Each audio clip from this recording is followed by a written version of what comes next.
ಸಚಿವ ಮಹೇಂದ್ರ ಪ್ರಧಾನ್ ರಾಜೀನಾಮೆ ಕೊಡಲೇಬೇಕು. ವಾಂಗ್ಚುಕ್ ಅವರ ಹೋರಾಟದೊಂದಿಗೆ ನಾವಿದ್ದೇವೆ.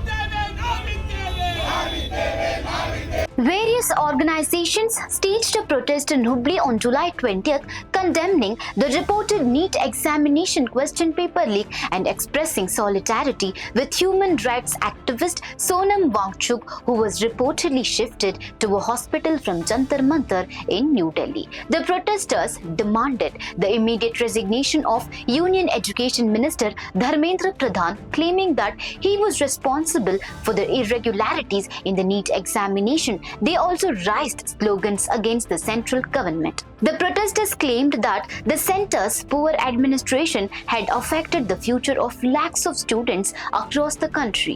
They also extended their support to Sonam Wangchuk and the students continuing their protest. Hundreds of protesters wearing black ribbons as a mark of protest took out a rally from Dr. B.R. Ambedkar Circle in Hubballi. During the march, they condemned the NEET question paper leak. The protesters want that Union Education Minister should resign immediately.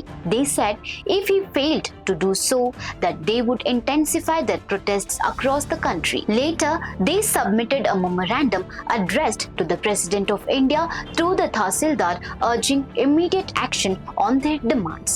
So viewers, what's your take on this? Share your thoughts in the comment section. For more such updates, stay tuned to Daily Salar Digital.